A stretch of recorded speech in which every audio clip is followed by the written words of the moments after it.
How's it going, everybody? Back in the garden again. Uh, Apologize for the grass. Believe it or not, we've had a lot of rain, and believe it or not, I just mowed it like 5 days ago. Anyways, should be a fairly quick video. I just want to go over something that one of those things we get asked all the time, and caring for plumerias. As you can see, it's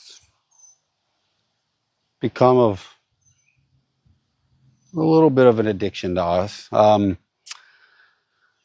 Yeah, so we have a lot. So basically, over the years, just so you know, we are outside of Houston, Texas. Um, so again, like I said, lately we've had a lot of rain. Um, can't tell by the sweat on my forehead. It's getting hot right now. We're in July. It's actually July 2nd right now. So my big thing is people always ask, how is it hard to care for the plumerias? So my biggest thing, this goes for anybody out there, is where you live. That's the number one rule. They're honestly, they're really easy to care for. Um, the biggest and the most crucial thing is winters. They can't handle cold. So if you live anywhere where it gets extremely cold, or if it gets below 32, you're going to need to put them away.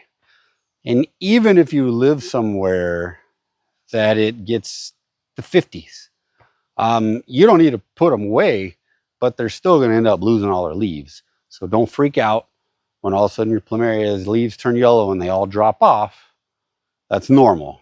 Only places that never, would be Hawaii or some of the islands, the original islands, Thailand, Indonesia, different places where obviously it doesn't get. I mean, even in Florida, they still tend to go dormant and drop their leaves. So that's the biggest thing. Cold. Again, anything below 42, we end up that's when we start putting them away. So around November-ish here, October, November, you just got to watch. No frost, no freeze. Um, the other big thing is watering. You don't overwater them. If you overwater them, they'll start to get root rot. Um, some of ours, a lot of these are in containers. We do have a lot in the ground all over. Most all the ones you're looking at now are all in containers. Um, with that being said, because they're in containers and because it's hot right now, we have to water them constantly. They kind of let you know. You'll see the leaves start to kind of droop, so you know, all right, they want a little water. They don't like wet feet, basically. So keep them watered, but not soggy. Well draining soil. We like to put perlite in our soil to keep it draining well, just to keep it from getting too.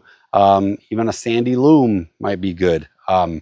We, and that's the thing too, is we've tried all different crazy methods.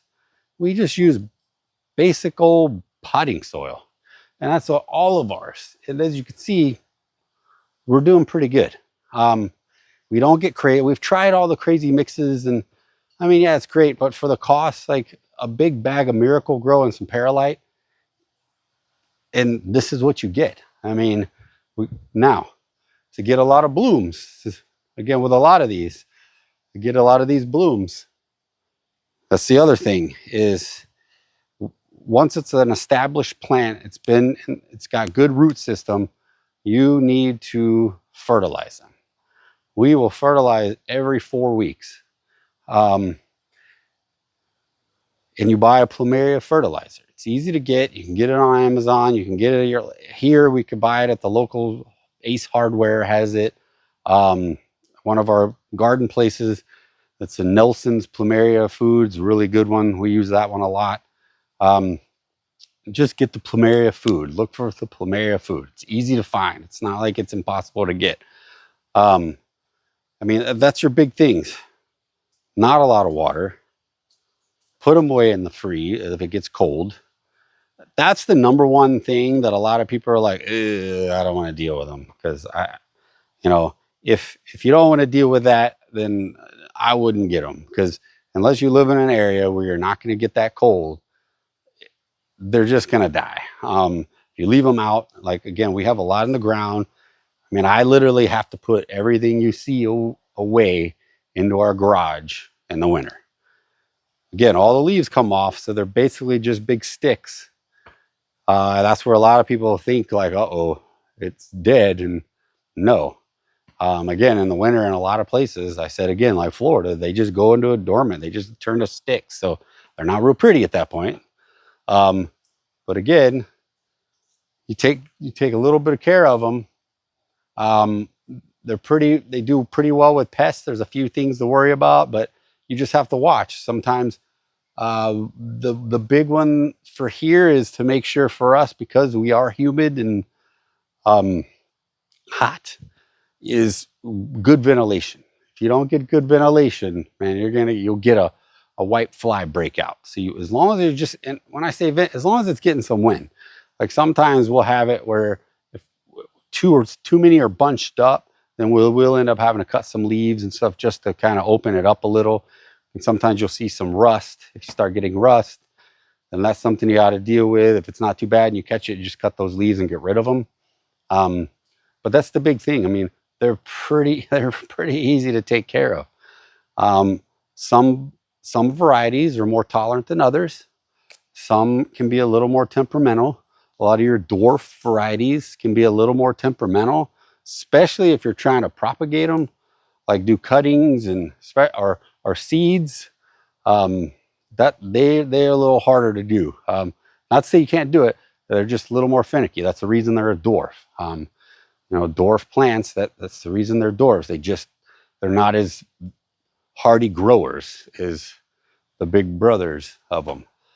So again, I just wanted to make that a quick video just talking about that, because a lot of people look at them and go, oh, they're beautiful. Oh, I'm afraid I'd kill it. I mean, again, here's another thing. They like full sun. They are not a house plant. Do not put them in the house. I mean, unless you're going to have crazy lights all over them, maybe, but they like full sun. They like 8 hours of sun. That's where someone will find that, man, mine's never blooming and it just gets really tall. That's probably because you're not getting a lot of sun. But I mean, some are very leggy and they will get real tall. Some aren't as leggy. So that, again, that just depends on the variety.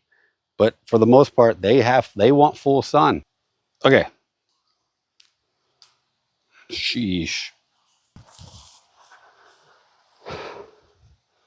All right. Sorry, I'm back. Again, it's hot here. My phone overheated and it shut down on me and I didn't even notice. So basically what I was talking about is the full sun. So yeah, they like full sun. They like 8 hours, 8 to 12 hours of sun. Don't keep them inside. As they're talking about, they get tall and leggy if they don't get enough sun. You don't get a lot of blooms if they don't get enough sun. So that's the big thing. And again, with the sun, sometimes here in the August, just because that's when we get really hot. The only times we've ever had issues with the sun and the heat is we might get some burning on these, and it's usually only the ones that are right by like a brick wall or something. So just be conscious of that. If you see some burning on the leaves or burning on here, it'll get like a light brown. And obviously the leaves, you'll start knowing they'll get a color like they're just getting hot. They're getting too hot. But again, that's August. I mean, we're in July right now and all ours look fine. August, that's like 100-degree weather. So that's when we get that. And usually that's also been through a lot of the season already. So that's the big thing. I just want to give the video. I want people to enjoy plumerias. I want to give them a try. I said, if you can grow a succulent, you can grow a plumeria. So that's all this video was about. Just some education, just some people get some understanding on them. Hope you enjoyed the video. If you did, please give me a thumbs up. That would be awesome. I want to continue to do more videos just about plumerias. Obviously, it's a plant that we love. So again, thanks for checking me out. Till next time, have a great day. Also figured just for the end of the video, I just show a couple off. This is just one of the many varieties of plumerias. This is a Canahoe Sunburst. This thing's been doing really well. It's really beautiful, smells awesome. So just one of the varieties that we really enjoy. Another one right behind it real quick. This is the Adagio. This is a jungle jack. So a lot of times you'll see jungle jacks. You just got to know varieties. You know, you got to watch when you're blind plumerias. Sometimes they don't have the variety. You really want to know the variety if you can. But yeah, so that's a jungle jack. There's a newly bloom. Another beautiful one. That one smells also, again, Adagio. So just a couple. We got plenty more, and I'll show more to come.